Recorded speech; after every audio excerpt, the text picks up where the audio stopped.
નમસ્કાર, સુપ્રભાત, good morning ગુજરાતમાં આપ સૌનું હાર્દિક સ્વાગત છે. હું છું તીર્થા અને મારી સાથે છે પાર્થ મધુકૃષ્ણ. આપ સૌનું સ્વાગત છે ગુડ મોર્નિંગ ગુજરાતમાં. મિત્રો. આપણે ભારતમાં વિવિધતામાં એકતા એ બહુ જ પ્રચલિત વસ્તુ છે. આપણે બધા જાણીએ છીએ કે રોજ જુદી જુદી વસ્તુ આપણે ખાણીપીણીમાં જોઈએ કે રહેન સહેનમાં જોઈએ. અમદાવાદ જેવા શહેરમાં પણ હવે કેટલાય લોકો હંમેશા કેટલી બધી અલગ અલગ જગ્યાએ જઈને એમનો વ્યવસાય માટે કે કોઈ પણ કારણસર રહે છે. રોજ આપણે અલગ અલગ જગ્યાના લોકોને પણ મળીએ છીએ. તો આજે આપણે એક એવા વ્યક્તિને મળવાના છે જે જન્મથી મરાઠી છે પણ કર્મથી પાક્કા ગુજરાતી છે. તેઓ પોતાની જાતને પ્યોર ગુજીટેરિયન જણાવે છે. જેમ કે પ્યોર વેજ હોય, પ્યોર નોનવેજ હોય, એમ પ્યોર ગુજીટેરિયન છે તેઓ. અને એમણે અંધજન મંડળમાં 11 વર્ષ સુધી શિક્ષિકા તરીકે ફરજ બજાવી છે. તે પછી તેઓ યોગની યુનિવર્સિટીમાં PhDના સ્ટુડન્ટ્સને પણ હેલ્પ કરતા હતા, એમના રિસર્ચ માટે એમને ગાઈડ કરતા હતા. તો એવા આજે આપણી સાથે છે અરુણા જાડેજા, જેઓ પુલા એટલે કે પુરુષોત્તમ લક્ષ્મણ દેશપાંડેના જીવનને બહુ સારી રીતે જાણ્યું છે. અને એમને આમ તો નથી ગમતું કે ગુજરાતીઓને પુલા વિશે ખબર નથી. તો મેમ, તમને પહેલો પ્રશ્ન એ જ કહું છું કે પુલા વિશે થોડો પરિચય આપી દો પહેલાં આપણી જનતાને.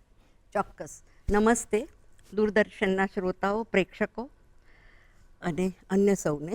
અને ખાસ તો પહેલું તમારા બંનેના નામ મને બહુ ગમ્યા, તીર્થા અને પાર્થ. આપણી ભારતીય સંસ્કૃતિને બરાબર પોષે એવા, એટલે એ મને ખૂબ ગમ્યા.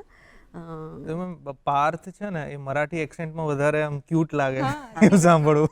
પણ મરાઠીઓ અમે છે ને વચ્ચેનો અડધો અક્ષર હોય ને એ પણ અમે આખો સરસ બોલીએ. એટલે એ છે જ. હવે તમારું તમે ગુજરાતીમાં ઉપક્રમ બોલો, નહીં ઉપક્રમ. પ અડધો નથી, પ આખો છે. એટલે ભાષાનું એ મહત્વ છે. હા, તો હું તમે પૂછું પુલ પર તો પુલ પર આવું.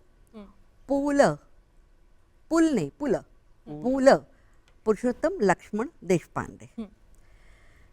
મરાઠી પ્રજાનું કુલદેવતા. હા, મરાઠી પ્રજાનું ખૂબ લાડકવાયું, વાલ સોયું, હેવાયું વ્યક્તિત્વ. એવા પુરુષોત્તમ લક્ષ્મણ દેશપાંડેને મરાઠી પ્રજાએ માથે લઈ અને નાચવાનું શરૂ કરેલું આજ સુધી ચાલુ છે. જેમ કે તમને ખબર હોય કે જર્મન લેખક હતા ગ્યુથે, એણે કાલિદાસને માથે લઈને નાચેલા. એવી રીતે શાકુંતલને, એવી રીતે પુલા માટે અમારું છે. એ પુરુષોત્તમ લક્ષ્મણ દેશપાંડે ખૂબ મોટા નાટ્યકાર, ખૂબ મોટા સાહિત્યકાર, ખૂબ મોટા ગજાના ફિલ્મના કલાકાર અને ખૂબ જ મોટા સાહિત્યકાર. અને સાહિત્યમાં પણ હાસ્ય ક્ષેત્રે એમનું યોગદાન મોટું. પણ આના લીધે અમે એમને માનીએ બધા મરાઠીઓ? ના. કેમ માનીએ? તો નાનકડી 4 લીટીમાં વાત કરું. એક 8 વર્ષની નાનકડી રુચા ગોડબોલે નામની બાલ કવયત્રી છે, નાનકડી. એણે પુલને એક પત્ર લખેલો અને એના જવાબમાં પુલ એને લખે છે. એ આ 4 લીટીમાં આખા પુલ તમને સમજાઈ જશે. જો રુચા, જેની પાસે નથી મમ્મમ શીરો, એવાને કહેવો આપણો વીરો. જેની આંખે દેખાય આંસુડા, એની સામે આપણે ગાઈએ ગીતડા. એનો હાથમાં લેવો હાથ અને એને લઈ જવી ગાતા ગાતા સાથ. એને આપીએ એક લડ્ડુ અને રમતે કરીએ એને આપણો ભીડું. આવા પુલ કે જે હંમેશા લોકોના સુખ દુઃખમાં હંમેશા એ સહકાર્ય કરવા, સાથ આપવા તૈયાર છે. એવા પુલ છે. એટલે મરાઠી પ્રજાને એ ગમ્યા છે, એટલે ગમેલા છે. પહેલા અધ્યાપિકા હતા, તો એ દરમિયાન એ જે આપનો અભ્યાસ ને બધું છે, તો એમાં એક્ઝેક્ટ આપના જીવનમાં પુલની એન્ટ્રી ક્યારથી થઈ કે તમને એમ થયું કે અરે, ઓફકોર્સ એ બચપણથી તો હશે જ આપના ઉપર, બટ એક્ઝેક્ટ એમના ઉપર તમને એમ થયું કે ચલો હું હવે એમનું અનુવાદ કરવાનું ચાલુ કરું, તો એ ક્યારથી થયું? એ સરસ એક મજાની વાત છે. આમ તો જો ભાઈ મરાઠી હોય એટલે અમારે તો પુલ સાથે ને સાથે જ હોય, ગમે ત્યાં હોય. પુલ વગર અમારી દુનિયા છે. અમારા ઘરમાં પણ અમે જન્મ્યા ને ત્યારથી પેલું ગળથુથી આપે ને, ગળથુથી નહીં, અમારી કાંથુથીમાં પુલ છે. બિલકુલ. અમે પહેલો શબ્દ જન્મીને પુલ સાંભળેલો છે. એટલે પુલ તો ત્યારથી હતા જ બધું. પણ પછી હું ગુજરાતીમાં જ માધ્યમમાં ભણી, કોલેજમાં પણ ગુજરાતીમાં ભણી, કોલેજમાં અધ્યાપિકા થઈ, એ પણ ગુજરાતી. હા, તે સમય દરમિયાન પુલ ક્યારેય છૂટ્યા નથી, થયા જ. પણ પુલને અનુવાદ કરવાનું, અહીં લાવવાનું કેમ મન થયું? કારણ કે હું અહીંયા આવીને લોકોને પુલની કંઈ વાત કરું ને એટલે ગુજરાતીઓ એમ કે આ પુલ કોણ? ત્યારે મને બહુ લાગી આવે. અને બીજી એક સરસ વાત કરું એનાથી પણ મજેની, કે મને કેમ ઈચ્છા થઈ, મારા ઘરેથી એટલે મારા પતિ એ retired deputy police commissioner Juvansinhji Jadeja. હવે એકવાર જ્યારે પુલનું અવસાન થયું 2000માં, એ જ સમયે મારા પતિ થોડા બીમાર થયા. અને ત્યારે પેલું મરાઠી છાપા અમારે ત્યાં આવે એટલે પુલ મારે ચાલતું હોય અને હું એ પુલની વાતો કરું. તો એ બીમાર હતા અને મને કહે છે કે તો મને પુલનું સંભળાવું. એટલે પછી મેં એક મરાઠી પુસ્તક લીધું અને આમ તરત અનુવાદ કરતી એમને સંભળાવતી ગઈ. હવે સાંભળો બધા, આ મારો અનુવાદ તુરતનો સાંભળીને એ જે હસ્યા છે. અને ત્યારે મને થયું કે આ પુલને સાંભળીને એક પોલીસ અધિકારી હસી શકે છે, ખડખડાટ. તો એ પુલને અહીંયા ગુજરાતમાં લાવવા જોઈએ. અને પછી મેં એક અનુવાદ કર્યો અને હું તો ઘરની બહાર નહીં નીકળેલી, એટલે મેં એ અનુવાદ પોસ્ટમાં આપણા વિનોદભાઈ ભટ્ટ સાહેબ બહુ મોટા હાસ્ય લેખક ગુજરાતીના, એમને મેં મોકલ્યો. એમને બહુ ગમ્યો અને એમણે ઝંડી ફરકાવી કે અરુણાબેન આગળ વધો, હું તમારી સાથે છું. અને તમે વિચાર કરો કે ગુજરાતી ભાષાનો એક મોટા ગજાનો હાસ્ય લેખક એ બીજી ભાષા, મરાઠી ભાષાના હાસ્ય લેખકને આગળ લાવવા મથે. વિચાર કરો, ક્યાંય કોઈને એમ કે ના પુલ અહીંયા આવવા જોઈએ. એટલે એ માટે પછી એમણે ઘણા પ્રયત્નો કર્યા. મારા એ લેખો ચાલુ હતા અને મને પછી દિલ્હી સાહિત્ય અકાદમીએ, હું ઘરની બહાર નહીં નીકળેલી, એણે સામેથી મને કેણ મોકલ્યું કે તમે પુલ પર એક સંગ્રહ તૈયાર કરો. અને પછી મારા અનુવાદો બધે છાપામાં સામયિકોમાં આવતા હતા અને પછી એનો સંગ્રહ બહાર પડ્યો ને 2005માં પહેલું મારું પુસ્તક બહાર પડ્યું, પુલકિત. અને હું ગુજરાતી પ્રજાની ખૂબ આભારી છું કે ગુજરાતી પ્રજાએ પણ આ પુલને માથે લઈને એમણે પણ નૃત્ય કર્યું. તે આજ સુધી ચાલુ છે. પુલને એવી રીતે જોયા છે, એમનું ફિલ્મ જોયું હતું મેં, ભાઈ જે મહેશ માંજરેકરે કરેલી. મેં એમનું હજી સાહિત્ય નથી વાંચ્યું, પણ મેમ આપે એમની કઈ રચનાનું પ્રથમ અનુવાદ કર્યું? એ બટેકાની ચાલ હતી, જે આપણે ત્યાં બટેકાચી ચાલ, બટાચાચી ચાલ, અને કાં તો વ્યક્તિયાણી વલ્લી, એમાંના કેરેક્ટર્સ બધા. એમાંથી કયું તમે? હા, એટલે મેં છે ને પુલના 58 જેટલા પુસ્તકો છે, એ બધામાંથી સિલેક્ટેડ એસેસ, ચૂંટેલા લેખો, એનો મેં સંગ્રહ કર્યો છે. એટલે 58 પુસ્તકમાંથી મેં પહેલાં તો બધા મરાઠી લેખકોને પૂછ્યું કે કયા પુલ મહારાષ્ટ્રની બહાર જાય એવું તમે ઈચ્છો છો. એ બધાને મેં પૂછ્યું, એમાંથી બધાના અમુકના જવાબ આવ્યો, અમુકના નહીં. પણ એક મિત્ર હતા મુકુંદ ટાકસાળે કરીને, એમણે મને બહુ જ ઝીણવટથી બધું લખીને મોકલ્યું અને પછી એમાંથી મેં બધા લેખો સિલેક્ટ કર્યા અને એમાંથી કર્યા. બટાટાચી ચાળ એના ઉપરનો એક પુલોનો આખો લેખ છે, એ બહુ જ શું કહેવાય કે ચિંતનવાળો છે, બહુ મોટું ચિંતનવાળો છે. એટલે એ કર્યો. બટાટાચી ચાળ આખું નાટક એટલે એ નહીં લેવા, પણ આ લીધું. અને બીજા પણ બધા એવું નહીં, હાસ્યના એ લીધા છે ને ગંભીર પણ લીધા છે. તો મેમ, તો તમને પુલની કયું વ્યક્તિત્વ પાસું વધારે ગમે છે? એમનું સટાયરિકલ કોમિક જે આખું એ સૃષ્ટિ ઊભી કરે છે એ, કે પછી ક્યારેક એ પોલિટિકલી એકદમ આગેવાન થઈને, કે જ્યારે આપણે ત્યાં દેશમાં ઘણા બધા સંકટો આવી ગયા ત્યારે એમણે ઊભા થઈને લોકોની મદદે આવે, એમનું કયું પાસું તમને વધારે સ્પર્શ્યું છે? ચોક્કસ, મેં જેમ પહેલા કહ્યું કે એ બહુ આયામી વ્યક્તિત્વ છે, કલા પારંગત પુલ છે, પણ અમે એમને એક માણસ તરીકે એમને માન આપ્યું, મુઠ્ઠી ઉચીરા માનવી તરીકે. હવે આ તમે જે બે વાત કરીને કે હાસ્ય ક્ષેત્ર એટલે કોમિક સટાયર, અને બીજી બાજુ તમે પોલિટિક્સનું કહ્યું, બરાબર. એ પોલિટિક્સમાં પુલ રાજકારણની ચુંગાલમાં ક્યારેય ફસાયા નથી. પણ જ્યારે કટોકટી આવી અને ત્યારે વાણી, વિચાર, લેખન એના પર જ્યારે એ સ્વાતંત્ર્યનું ગળું રૂંધાયું ત્યારે એમને થયું કે ના, મારે આનો વિરોધ કરવો જોઈએ. એ માટે ઊભા થયા. પણ કોઈ પણ પક્ષના કાર્યકર્તા તરીકે નહીં, એક સ્વતંત્ર નાગરિક તરીકે એમણે મહારાષ્ટ્રની ખૂણે ખાંચરે જાહેર સભાઓ બધી ગજવી મૂકી અને પછી જનતા પક્ષનો વિજય થયો એટલે રામ રામ આવજો કે આવજો. ફરીથી અને- નાટકો અને ચાલુ. ફરી પાછો વિદૂષકનો વેશ. મરાઠીમાં છે પુનશ્ચ વિદૂષકાचा વેશ. યસ. કાંઈ નહીં, એ વચ્ચે થઈ ગયું, પતી ગયું, આમાં નહીં. અને આ બાજુ કોમિક સટાયરમાં તો એવું છે કે એ બેગમ અખ્તર પરનો એમનો શ્રદ્ધાંજલિ લેખ લખે છે તો એમાં પણ ક્યાંક હળવું હાસ્ય. હાસ્ય આવી જ જાય. એટલે એ તો એમનો સ્થાયી ભાવ છે. જી. હાસ્ય તો એમનો સ્થાયી ખૂબ ભાવ. સ્થાયી ભાવ છે. મારો પહેલો જ લેખ હમ. સુખનો કાળ બાળપણનો, હમ. એમાં સ્વાભાવિક આપણા બધા માટે કે બાળપણ જેવું કોઈ બીજું વસ્તુ આનંદી એક પણ આપણનો તબક્કો નહીં. તો એમાંની એક વાત કરું. પુલકે છે નાળિયેરમાં મીઠું પાણી કોણ રેડે, ઝાડ પર ઘર ભરેલી આમલી કઈ રીતે તૈયાર થાય, કેરી પીળી કઈ રીતે થાય, આખો દી આપણે ગાતા રહીએ તો શું થાય.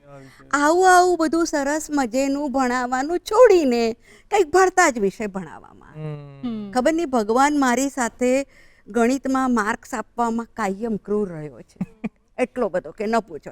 હવે જુઓ જોગેશ્વરીના રામ મંદિરમાં હું દીનું વીનું અમે બધા જ એક સાથે ઘંટ વગાડી વગાડીને ભગવાનનું ધ્યાન ખેંચી ખેંચીને એને સાષ્ટાંગ દંડવત પ્રણામ કરીને કહેતા કે અમને ગણિતમાં સારા માર્ક્સ આપજે, અમને અમારી પુરવણી પર શાહી ઢોળાવવા ના દઈશ. તો પણ ખબર નહીં મારી સાથે બહુ પાર્શિયાલિટી કરતો.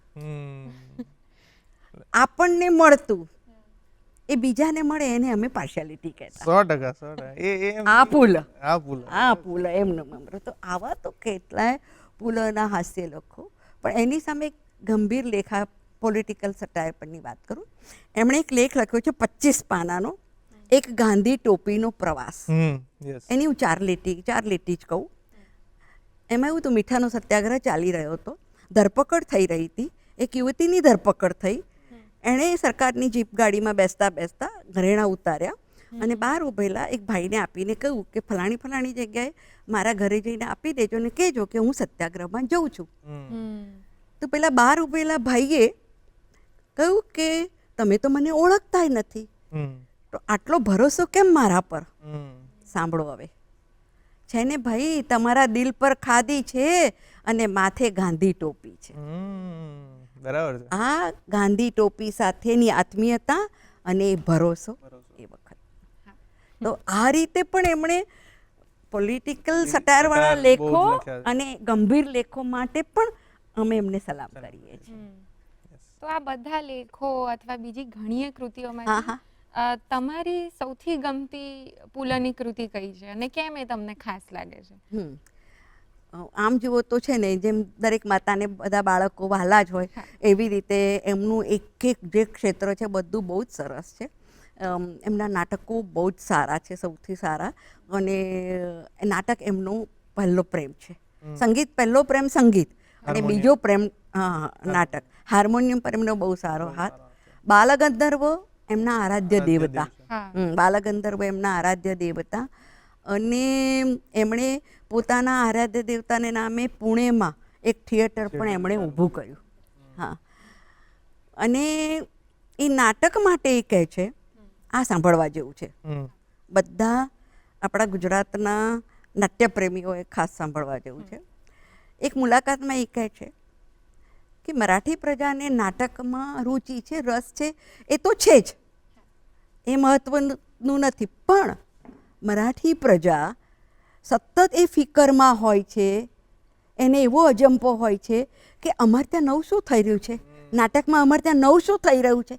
આ અજંપો એને સતત આગળ ને આગળ લાવે છે. એટલે અજંપો બેચેની તમને સતત જોઈએ તો જ તમે કોઈ પણ ક્ષેત્રમાં આગળ વધી શકો. સતત એના વગર તમારે ચાલે નહીં. અને બીજી કંઈ એક સરસ વાત કરું. અમે પુલને કેમ માથે લઈને નાચ્યા. હવે જો વાત કરું છે ને, અમે લોકો અબ્રાહમ લિંકન કે ગાંધીજીને ટાંકીએ કે ના ટાંકીએ, પણ પુલને ટાંક્યા વગરનો એક પણ મરાઠી માણસ નહીં મળે. હા, આ પુલ આમાં. પછી બે માણસને બનતું ના હોય, પણ જો વચ્ચે પુલનો ઉલ્લેખ આવ્યો ને તો બથ ભરે. આવ ભાઈ આ આટલું પુલનું છે. પુણેનો એક મરાઠી પ્લમ્બર એ પુલના દર જન્મ દિવસે રક્તદાન કરવા જાય. કેમ? કારણ કે પુલના હાસ્યલેખોની એટલી બધી કેસેટો બહાર પડેલી અને એ કેસેટ પેલા અર્ધશિક્ષિત પ્લમ્બરે સાંભળીને એણે એનું આખું સારી રીતે પસાર કર્યું. એનું વળતર ચૂકવવા એ દર જન્મદિને બ્લડ આપવા જતો, રક્તદાન કરવા જતો. એક બહુ સરસ બીજી વાત કરું. અમારા મરાઠી કુટુંબમાં હમણાં થોડા જ વર્ષ પહેલાંની વાત છે. એક દીકરો ઉંમરલાયક હતો, મુરત્યો. એને માટે કન્યા જોવાની વાત ચાલતી હતી. તો ઘરનાએ કહ્યું, ભાઈ આમ બધાએ કે શું તારી માંગ છે, ડિમાન્ડ? જુઓ, પુલોને જાણી શકે ને માણી શકે એવી કન્યા લાવજો, બાકી બધું તમે જાણો. તો આજે પણ તમારી પેઢીમાં અમારા પુલોને માટે આટલો બધો, આજની પેઢીને પણ પુલો માટે એટલો પ્રેમ છે કરતાં માન છે, આદર છે. આવી. અને બીજું તમને ખબર હશે, આપણો દીકરો સૌમ્ય જોશી, બિલકુલ બરાબર, એના મોટા ભાઈ અભિજીત જોશી, અભિજાત જોશી, એટલે આપણે 3 ઇડિયટ્સ ને પીકે અને એકલવ્ય વગેરે ફિલ્મોના રાજકુમાર હીરાની સાથેના પટકથા લેખક. વર્ષો પહેલાં જ્યારે પુલ હયાત હતા ત્યારે બહુ નાના હશે દીકરા, અને મુંબઈના NCPAમાંથી પુલ બહાર આવી રહ્યા હતા, હકડેઠઠ ગિરદી. પણ એમાં જગ્યા કરીને એ દીકરો અભિજાત જોશી એણે પુલોને એ ભીડમાં સાષ્ટાંગ દંડવત પ્રણામ કરેલો. આટલો આદર ભાવ પુલો માટે. તો આ જે પુલ છે એ પુલને ગુજરાતીમાં લાવવાની મને ઘણી હોશ રહે. આપણી ત્યાં એક લોકગીત છે કે મુને પાણીડા ભરવાની ઘણી હોશ રહે, મુને ઝૂલે ઝૂલવાની ઘણી હોશ રહે.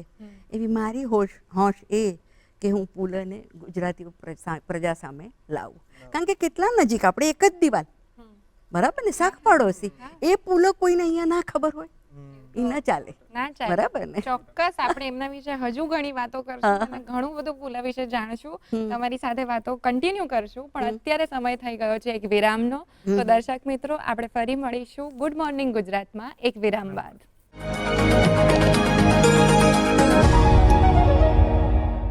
તો મિત્રો, ફરીથી આપનું સ્વાગત છે ગુડ મોર્નિંગ ગુજરાતમાં. આપણે વાત કરી રહ્યા છીએ અરુણા મેમ સાથે. પુલ વિશે ઘણી બધી અદ્ભુત માહિતી આપણને મળી છે. તો અત્યારે સૌથી પહેલાં આપણે વાત કરીશું કે ગુજરાતી સાહિત્યના 2 અનમોલ રતન એટલે કે મરીઝ અને રાજેન્દ્ર શાહ, એમની બંનેની અદ્ભુત રચનાઓ. તો આપણે એ સાંભળીએ પહેલા. જાહેરમાં એ દમામ કે પાસ આવવા ન દે, અંદરથી એ સંભાળ કે છેટે જવા ન દે. છોડ એવા શ્વાસને કે કશો એમાં દમ નથી, જે મોતનો પસીનો સુકાવવા હવા ન દે. મંદૂક થશે જરામાં કે ઉર્મી પ્રધાન છું, તારી બધી એ વાત મને જાણવા ન દે. તુજ દર્દ જોઈએ છે મગર આટલું નહીં, થોડી કચાશ કર મને પૂરી દવા ન દે. એના ઈશારા રમ્ય છે પણ એને શું કરું, રસ્તાની જે સમજ દે અને ચાલવા ન દે. એવા કોઈ દિલેરની સંગત દે ઓ ખુદા, સંજોગને જે મારું મુકદ્દર થવા ન દે. એ અડધી મોત કષ્ટ બની ગઈ છે પ્રાણ પર, કે ઊંઘ પણ ના આપે અને જાગવા ન દે. આનંદ કેટલો છે બધી જૂની યાદમાં, કિંતુ સમય જો એમાં ખયાલો નવા ન દે. કેવો ખુદા મળ્યો છે ભલા શું કહું મરીઝ, પોતે ન દે બીજાની કને માંગવા ન દે. નિરુદ્દેશ સંસારે મુજ મુગ્ધ ભ્રમણ, પાંચુ મલિન વેશ. ક્યારેક મને આલિંગે છે કુસુમ કેરી ગંધ, ક્યારેક મને સાદ કરે છે કોકિલ મધુર કંઠ. નૈણ તો ઘેલા થાય નિહાળી નિખિલના સૌ રંગ, મન મારું લઈ જાય ત્યાં જાઉં પ્રેમને સન્નિવેશ. પંથ નહીં કોઈ લીધ ભરું ડગ ત્યાં જ રચું મુજ કેડી, તેજ છાયા તણે લોક પ્રસન્ન વીણા પર પુરવી છેડી. એક આનંદના સાગરને जल जाय सरी मुझ बेड़ी, હું જ રહું વિલસી સંગે, હું જ રહું અવશેષ. કેવું લાગ્યું આ સરસ બંને કવિતાઓ સાંભળીને? સાહિત્યનો પ્રભાવ જ આટલો છે કે ગમે તે હોય, પછી એ કોઈ પણ ભાષા હોય, એ આપણા હૃદયને સ્પર્શી શકે છે એકદમ. તો મેમ, હવે પાછા આપણે પુલની વાતો શરૂ કરીએ. જરૂર. અને મારે એ પૂછવું છે કે પુલની કૃતિઓમાં એમણે મરાઠી ભાષા અને ભારતીય સંસ્કૃતિને ખૂબ વધારે સાચવીને જાળવીને એને બને એટલી વાપરી છે અને એનો પ્રચાર કર્યો છે. તો એ અત્યારે કોઈ નવા લેખકને કે જે અનુવાદ તમે કર્યો તેમાં પણ એ તમને એ જાળવવાની કેટલી જરૂર લાગે છે અને એનાથી એ પ્રોત્સાહિત કેટલું થાય છે? ચોક્કસ.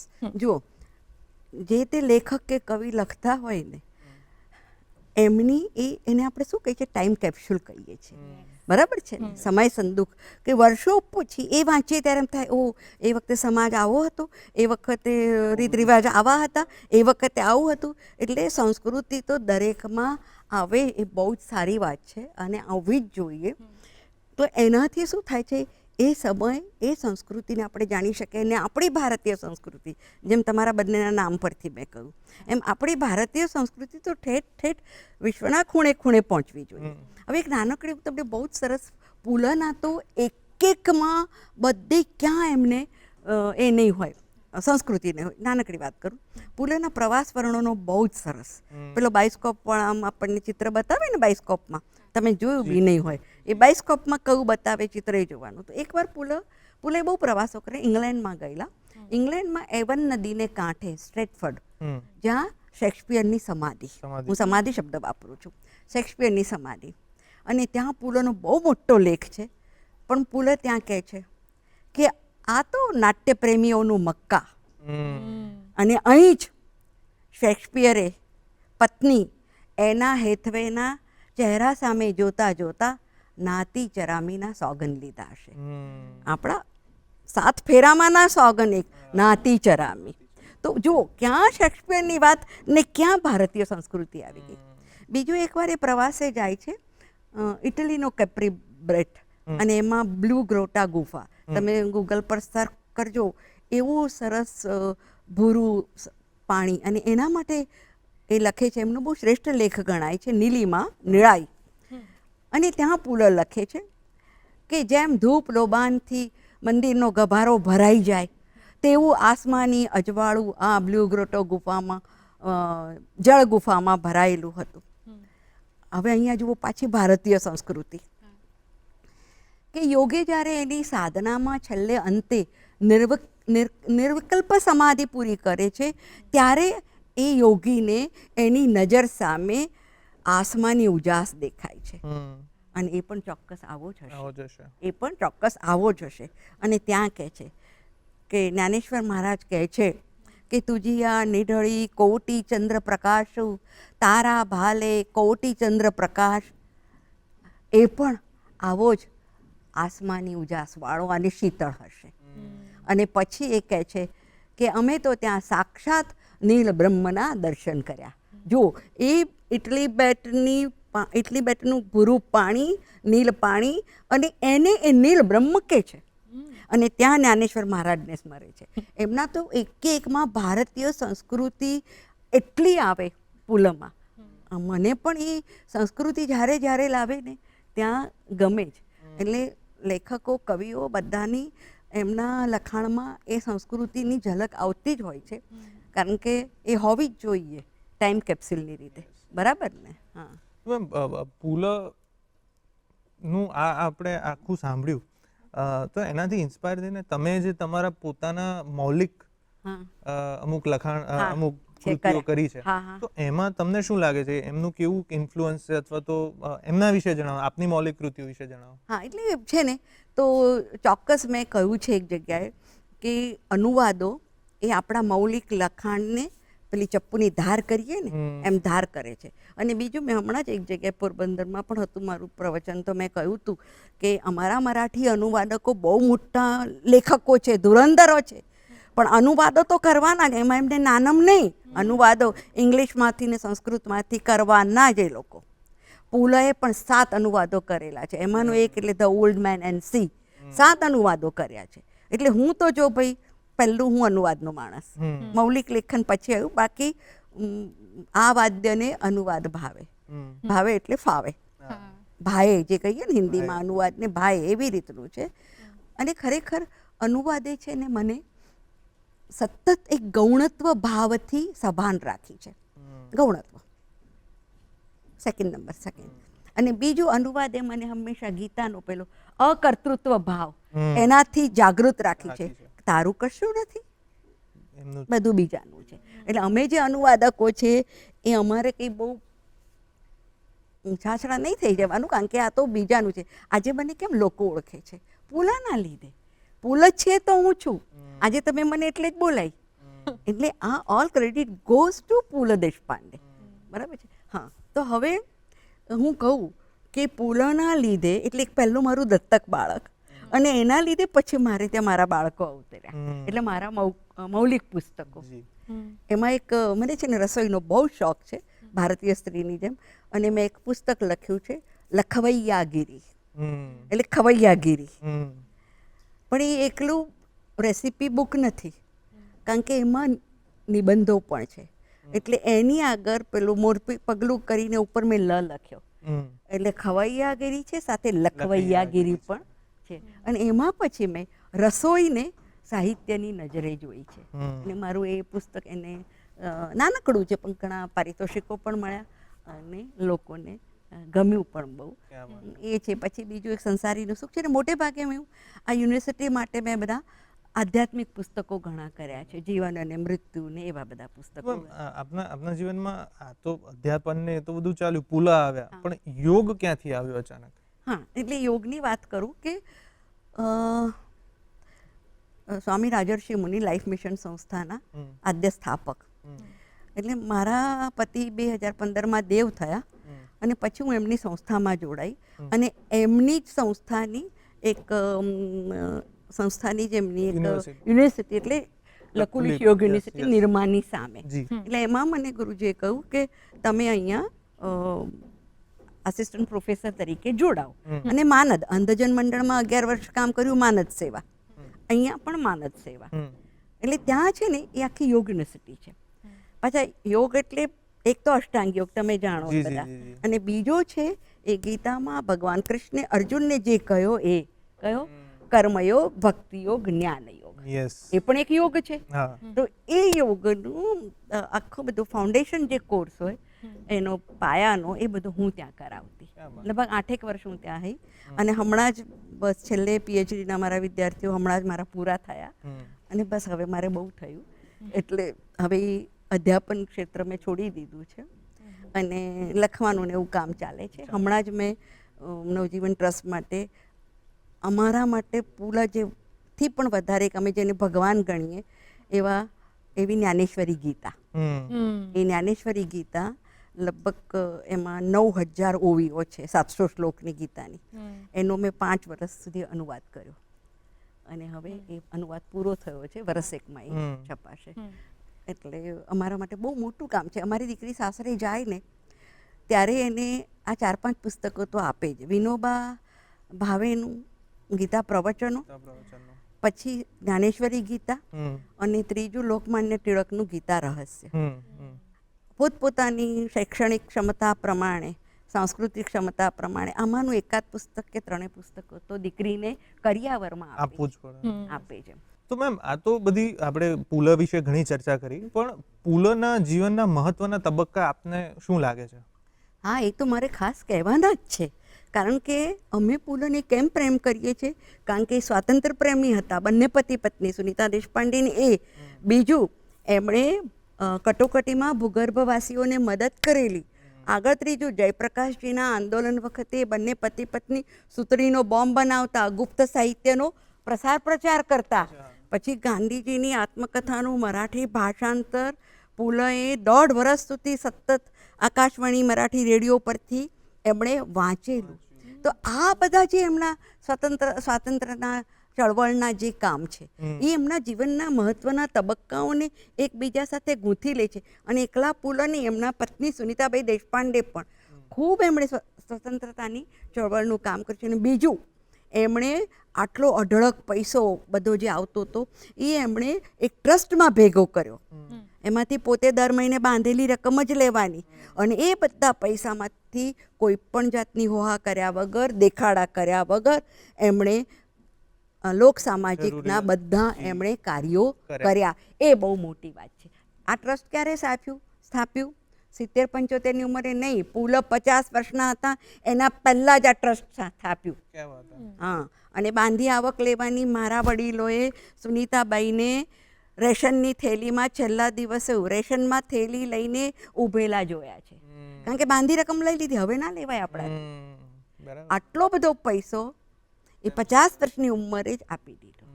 આ મહત્વની વાત તો મારે ખાસ કહેવાની હતી કે એના લીધે એ બધાથી જુદા પડ્યા છે. એટલે તો પુલ છે. હા, એટલે પુલાને મારું એક પુસ્તક છે, એમની જન્મ શતાબ્દી, સૌમ્ય જોશી, અમે બધાએ કાર્યક્રમ કરેલો અને એનું નામ જ છે પુલ એટલે પુલ. ગુજરાતી લોકોને બધાને સંભળાવ્યું કે પુલ કોણ છે અને કેના માટે એ ફેમસ છે.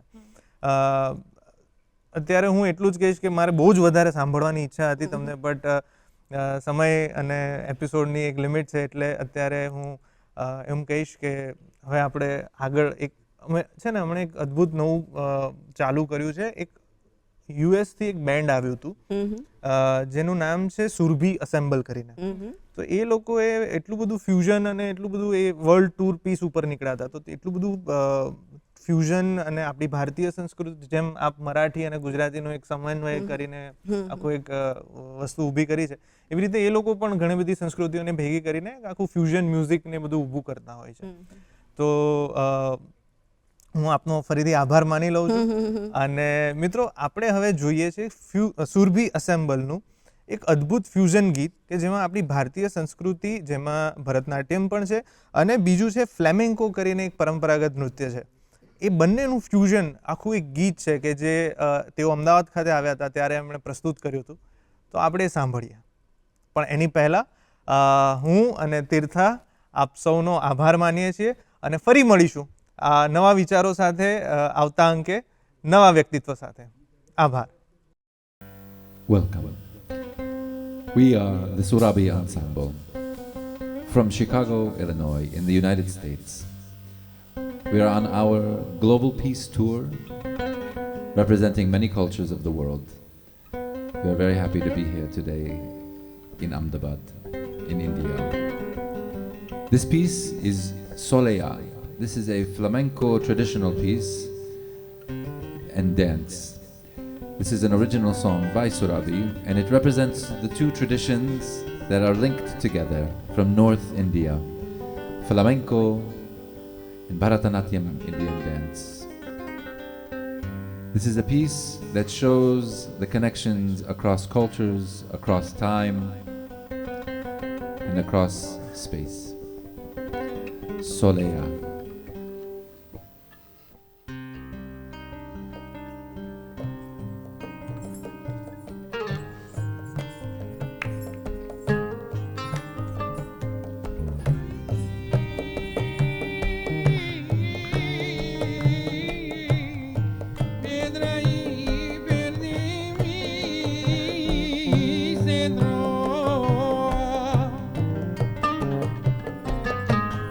He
છે.